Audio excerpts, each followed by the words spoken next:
ભરતમાલા project અંતર્ગત Ahmedabad Tharad expressway highway બાબતે ગાંધીનગર જિલ્લાના ખેડૂતોએ કલેક્ટરની રજૂઆત કરી છે।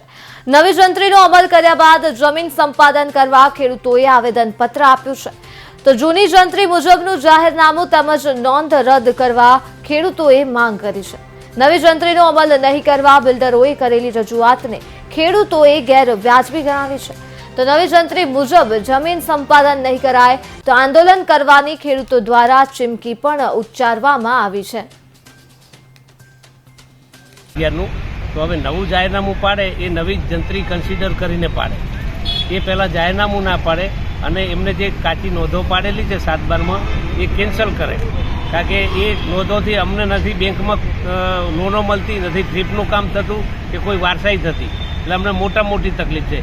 એના માટે અમે રજૂઆત કરવા આવ્યા હતા અને જે જંત્રીઓ છે અત્યારે નવી પાડી રહી છે સરકાર, એમાં બી ઘણું બધું બજાર કિંમત પ્રમાણે વેરિએશન છે। હજુ ઘણી જગ્યાએ જંત્રીઓ નીચી છે બજાર કરતે, તો એ બજાર પેરેથી જંત્રી લઈ જવી। બિલ્ડરો આ જંત્રીનો વિરોધ કરે છે, પણ ખેડૂત લોબી જંત્રીને આવકારે છે। ખેડૂતને કોઈ તકલીફ નથી બજાર કિંમતની જંત્રી થાય ત્યાં સુધી। એટલે બિલ્ડરોએ એવું હમણાં જે કે જંત્રી ના વધારવામાં આવે અથવા તો એને જે વિરોધ કર્યો છે, તો એ બાબતે શું કહેવું છે તમારું? બિલ્ડરો શા માટે વિરોધ કરે છે એ જ અમને ખબર નથી પડતી। એ ખેડૂતોનું નામ આપે છે, પણ ખેડૂતોને કોઈ જ તકલીફ નથી।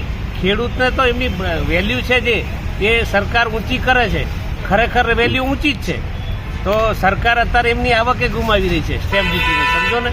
હવે બિલ્ડરોએ આ જંત્રી એટલે નીચી તો કાણું નાણું એમનું સેટ કરવા માટે નીચી માગે છે।